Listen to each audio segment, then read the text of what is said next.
Hey, welcome back to Left 4 Dead Garage. Got to kind of shift it around a little bit here. Kind of got to pump the brakes on that thing. Got to pull the motor from that thing. And I've got to work in a new project here.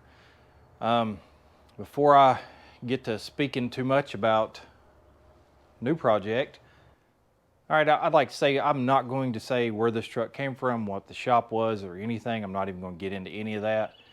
It came to me to be finished, to be buttoned up, to go through bumper to bumper, top to bottom, and find anything that's wrong or whatever else I see that needs to be completed. I'm not even sure how this truck found me, but it did, and here we are. So, let me introduce you to Pinky. Right here we got, I don't know if it's a 49 or a 50. I think it's a 49, but I think I seen a box in there that said 50, so I don't know, 4950.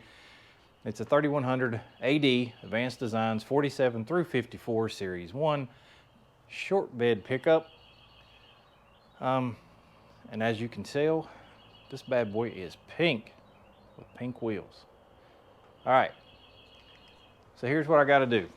I figure while I go through this thing, I'll just go through this thing with you and show you all that I have found so far and what I've got to do.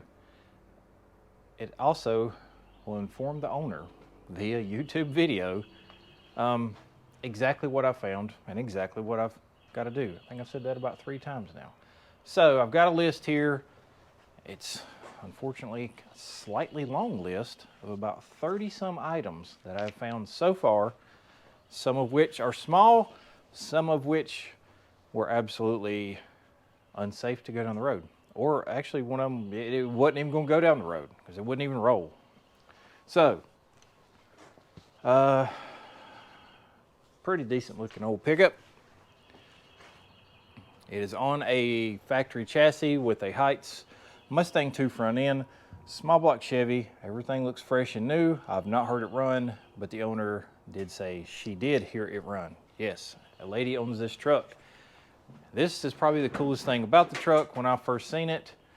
Yes, that's right, 4-speed action. So, I'm just gonna start at the front, and this will also kind of give me a reference to go back to and make sure I've checked all my boxes here.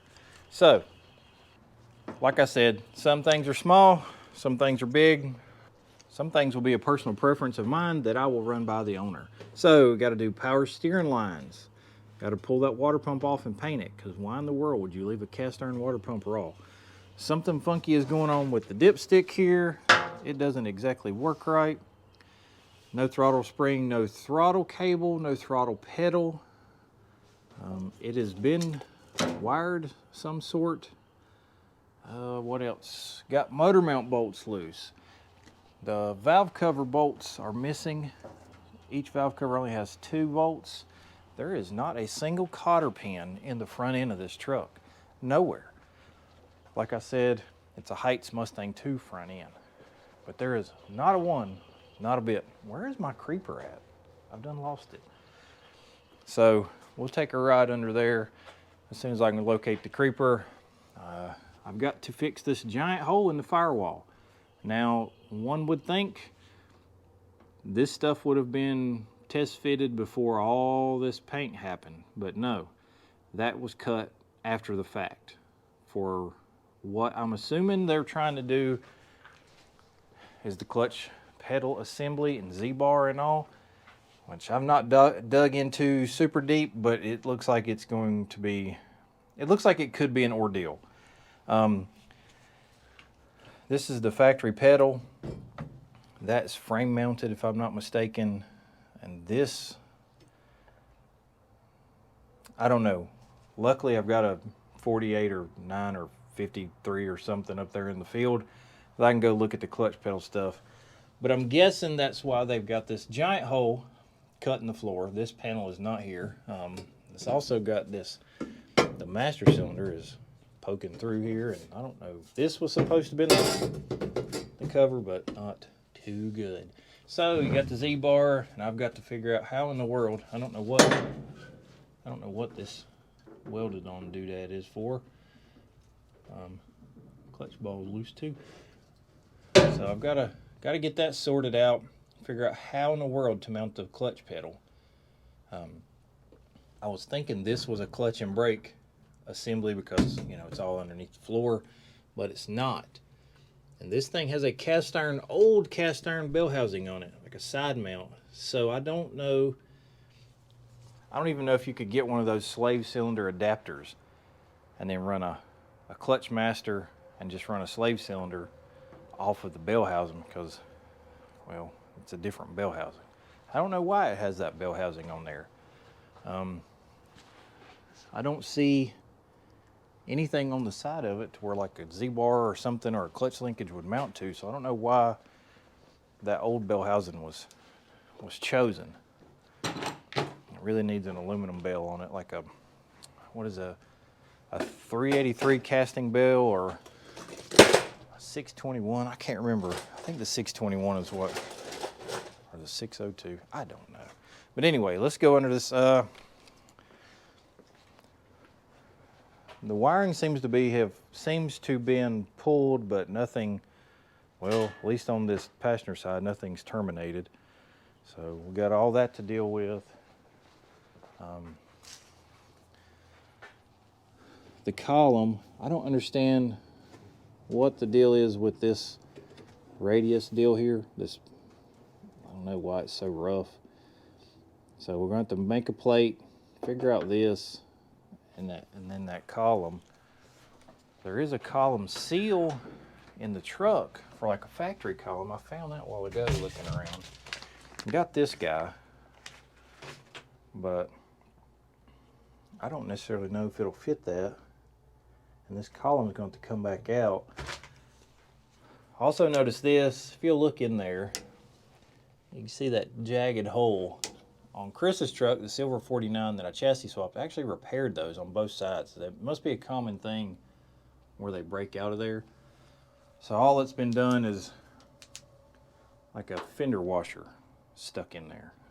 So that's not cool. You know, it just, you had to body work this thing. Why wouldn't you fix that? It's got a very expensive heat system in it. Like, it's got vintage air but no air. Not sure what the deal with that is. And then I noticed that's just hanging out. I'll cover the mechanicals first in this, and then I'll go to the stuff that I can't fix, but I think she may need to know about. To me, another thing, it looks like the cab sits low in the back.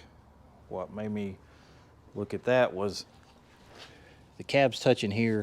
This radius, the cab should be in this radius, so it looks like the cab needs to come up some, which scares me to try to do because everything's connected.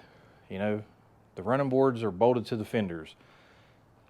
Then, you know, it's just a one big front clip, and then the running boards are actually just hanging out in space. Like, they're connected to the fenders, they're not connected to the actual running board mounts. Now, those are smooth running boards, so you don't want to put bolts through them, but you would think there would be something in there to bridge that gap, and I've got an idea to fix that.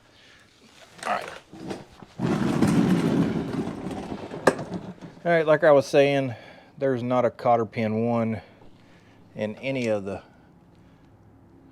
ball joints. I don't know about these. I'm sure they might have a lock nut or they have a cotter pin. I'll have to look. I need to go over all the steering parts just to make sure everything's tight. Said it's got a rack and pinion. It has one brake hose. It does have one brake hose on this side, but no brake hose on the driver's side. Saginaw transmission. Like I said, I don't know what the significance in this bell housing was, unless I mean, it would allow the exhaust to stay kind of tight like that. It does have some nice stainless exhaust on it. Appears to have a slight drip from back here at the oil pan. Everything looks, it's got to run that older cast iron starter too. So I don't really know what the deal with the bell housing is. Got power brakes, the brake lines. The rear brake line is here, but it's not finished up, and I don't believe there is a single brake line from the front to the master.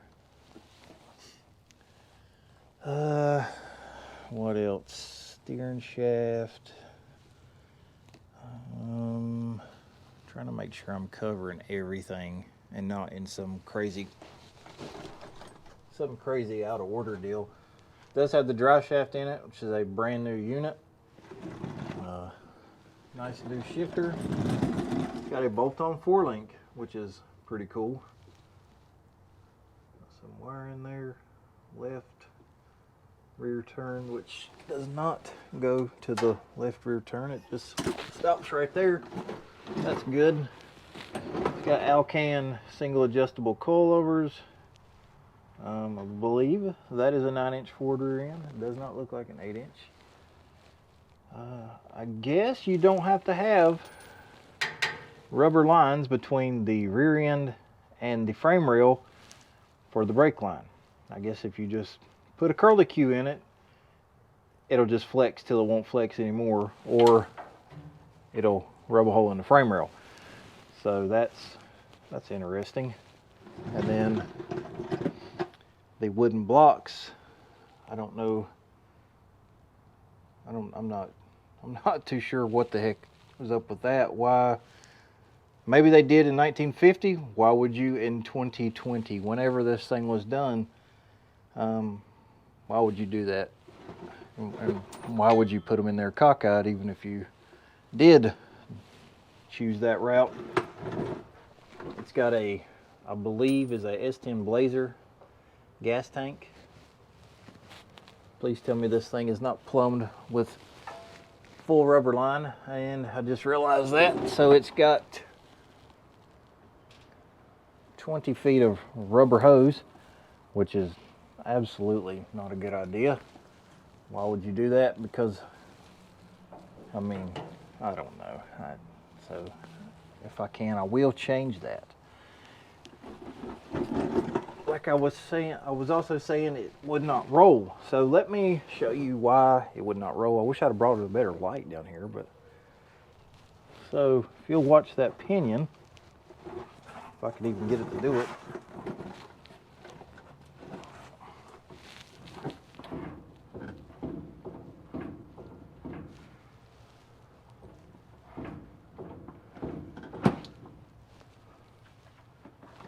And that's as far as it'll go. So the pinion is binding up for some reason. And as you can tell, the drive shaft is in, so it seems like they were done with that part. Oh. And the running boards, well, why would you even leave the mounts if you're not going to bolt them on? Which I've got a idea for that. I'm not sure where I'm going to start.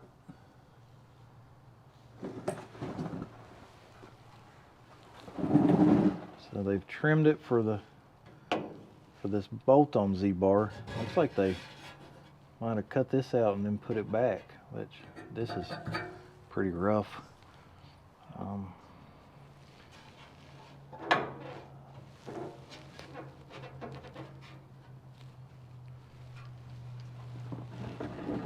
That is the sound deadener. That's not even welded up. So water will get in there. Same way with right here. This is just the sound deadening, which is not good. I don't know. I'm still kind of processing a lot of this. Like I was saying, this hole has been freshly cut. I don't know if you can tell, but it's not pink on that cut line. So that's where we're at. Competition Products, your source for hardcore engine parts for street, strip, and oval track. Our free catalog is packed with hundreds of product lines from the best-known manufacturers in the performance industry. Lowest prices guaranteed. Free shipping and handling on all orders over $149 in the continental U.S. Need expert advice? Our knowledgeable staff is just a phone call away. Competition Product, race parts sold by racers since 1970. The doors, I'm not sure. I'm going to have to do some door adjustments here.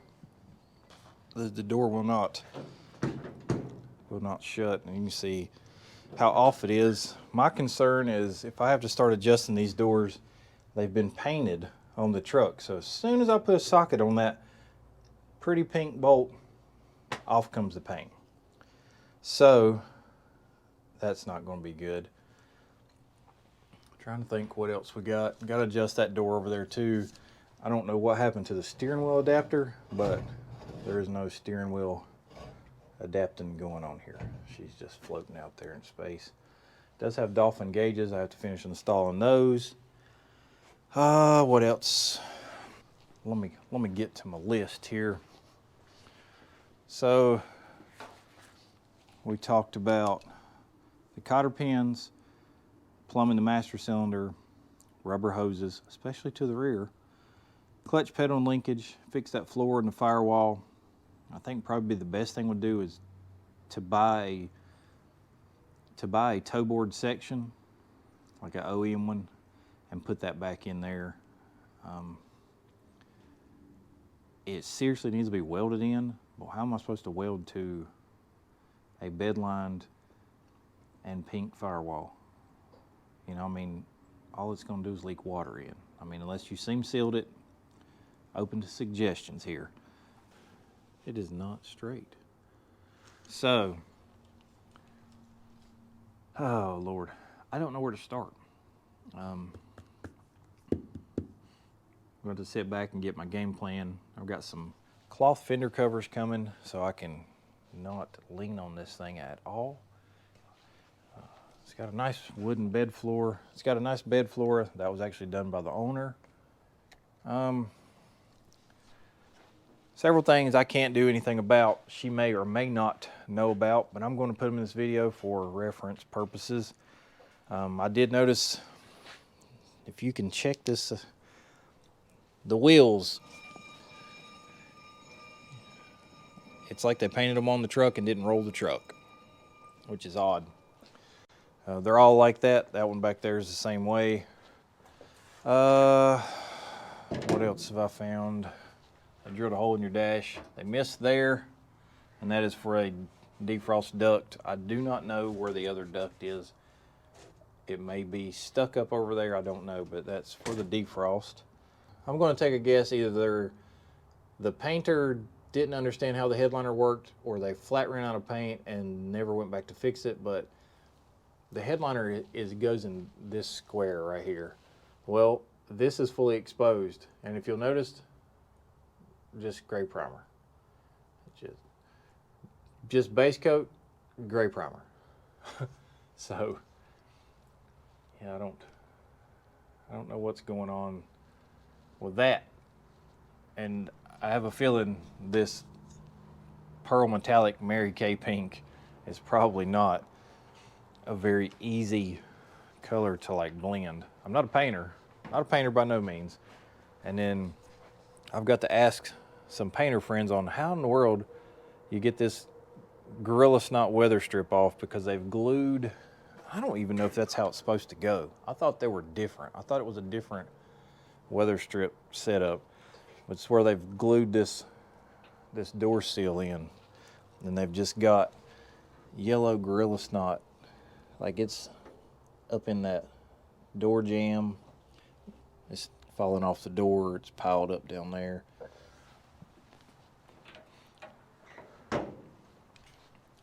And both sides are like this actually, but this side worse than the passenger side. Yet another thing I can't fix, but she may want to know about. That cab is not welded back to that rocker, which I don't understand how you would miss that. And This entire cab seam is not seam sealed, and you can see if I move there you go, all the way down through there. If I move the sound deadening out of the way, you can see my flashlight. So, and then there's a hole that didn't even get welded up. So that's very unfortunate, that would happen. There's my flashlight's done, but yep, just primer, very thin in here. It's just, I don't know why you would put this much effort and then skip. I don't know what and it was pretty rough on it when they put the window seals back in. It doesn't really look like it's fitting in there good. That one also has a gap, but not as bad. The little rubber rope part's popping out. Oh, let me show you the fuel tank while I'm back here.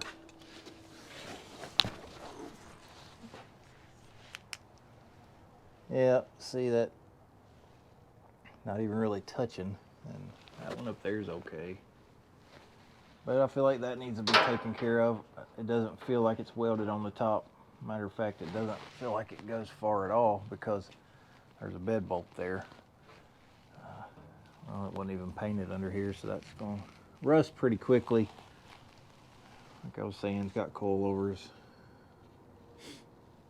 Bolt-in 4-link. So, unfortunately, it's here to be finished and not finished where it was originally being built. But I'm going to put all I can into it as far as making sure it is as right as I can possibly get it, and maybe farm out the things that I cannot do. I don't know what the deal is with I don't know about a seat, headliner, door panels, or finishing up inside any of the interior. I guess we'll see how that goes, or I'll ask.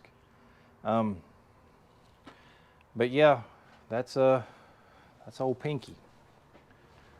So we'll be working on Pinky pretty regular. I'm going to bounce between this, and I need to finish up the orange truck there. And I do have it sideways. I've never had a vehicle like this sideways, but it also gives me room to work here and here. So it's kind of how I have to do it. I'm going to sit down with my list and figure out where I want to start. And I need to do some research as well on like clutch pedal and stuff like that, and brake lines and brake hoses, and get a list of what I need as far as parts. So thanks for watching Left 4 Dead Garage, and we'll see you back on the next one.